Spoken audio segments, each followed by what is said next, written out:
పాల వ్యాపారం చేసుకుంటున్న ఓదేలు లలిత బర్రెల షెడ్డు రోడ్డుపై ఉండడం వల్లే అధికారులు కూల్చేశారు తప్ప ఎమ్మెల్యే గండ్ర సత్యనారాయణరావుకు ఎలాంటి సంబంధం లేదని కాంగ్రెస్ జిల్లా ఉపాధ్యక్షుడు శ్రీనివాస్ అన్నారు.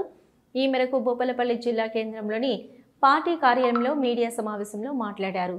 రేకుల షెడ్డును తొలగించడానికి నోటీసులు ఇచ్చినా పట్టించుకోలేదని పేర్కొన్నారు. ఈ కార్యక్రమంలో కొమరయ్య, కిషన్, రాజేందర్, శ్రీనివాస్, పద్మ, మహేందర్, విజయ్, రంజిత్, రేణుక తదితరులు పాల్గొన్నారు.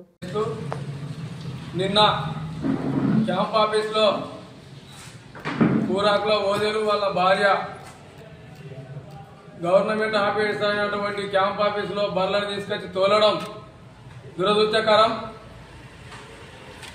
వారి షెడ్డును కూలగొట్టిన దానికి ఎమ్మెల్యేకు కానీ ఎలాంటి సంబంధం లేని దాన్ని కూడా మాజీ ఎమ్మెల్యే రమణారెడ్డి అయిన అనుచరులు కుట్రపూరితమైన రాజకీయాలు చేస్తూ ఈరోజు ఎలాంటి సంబంధం లేని విషయాన్ని కూడా తీసుకొచ్చి ఎమ్మెల్యేకు అంటగట్టి ఆరోపణలు చేస్తూ వారితో చెప్పిస్తూ వారి వెనుక ఉండి నడిపించేది కూడా ఈరోజు మాజీ ఎమ్మెల్యే రమణారెడ్డి వాళ్ళ అనుచరులే అనే విషయాన్ని ప్రజలందరూ కూడా గుర్తిస్తూ ఉన్నారు.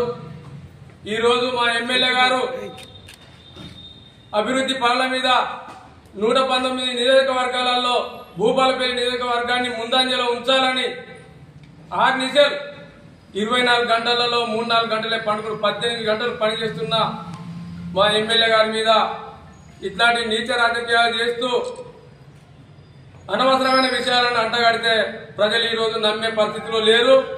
నువ్వు ఈరోజు స్థానిక సంస్థల ఎలక్షన్ల కోసమో స్థానిక సంస్థలలో మీకు డిపాజిట్ రాగానే డౌట్ తోటో ఏదో ఎమ్మెల్యేను బదనాం చేయాలి, ఎమ్మెల్యే మీద ఆరోపణ చేయాలి, చేస్తే మనకు పూట కడుతుంది, మనలా ప్రజలు నమ్ముతారు అనుకుంటే అది మీ భ్రమ. మిమ్మల్ని ప్రజలు నమ్మే పరిస్థితిలో లేరు. మా ఎమ్మెల్యే పదే చెప్పిండు, చెప్తాండు, ప్రతి ప్రెస్ మీట్ లో కూడా చెప్తా ఉన్నాడు. ఏమని అవినీతి నేను చేసినా నా పక్కన చేసినా కూడా సహించేది లేదు, చట్టం దాని పని అది చేసుకుంటూ పోతుంది, చట్టం పని చట్టం చేసుకుంటూ పోతుంది, అవినీతికి నేనున్నా నా పీరియడ్ లో అవకాశం లేదని చెప్తా ఉన్నాడు. నువ్వు ఉన్నప్పుడు కానీ కనీసం ఇప్పుడు నేను అధికారంలో ఉన్నప్పుడు మా పార్టీ కానీ నేను ఎమ్మెల్యేగా ఉన్నప్పుడు నేను ఎలాంటి ఆరోపణ అవినీతి చేయలేదు అని చెప్పుకునే దమ్ము నీకున్నదా? ఒక్కరోజన్నా చెప్పినావా?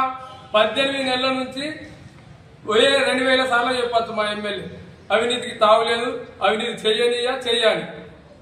కానీ నువ్వు ఒక్కరోజన్నా నేను చేయలేదు, మేము అవినీతి చేయలేదు అని చెప్పగలిగినవా? ఇప్పటికైనా మేము కూడా ఒక 2-3 సార్లు సవాల్ విసిరినాం. మేము అవినీతి చేయలేదు, నేను కానీ మా కార్యకర్తలు కానీ మా ప్రజాప్రతినిధులు కానీ మా టీఆర్ఎస్ ప్రభుత్వం ఉన్నప్పుడు ఎలాంటి అవినీతి జరగలేదు భూపాలపల్లి నియోజకవర్గంలో అని చెప్పే దమ్ము ధైర్యం నీకున్నదా? నీ అనుచరులకు ఉన్నదా? ఈ రోజు బర్లను తీసుకొచ్చి క్యాంప్ ఆఫీస్ లో వెళ్ళినంత మాత్రంలో ప్రజలు నమ్మి మీకు ఓట్లేస్తారని మీరు కౌన్సిలర్లో సర్పంచ్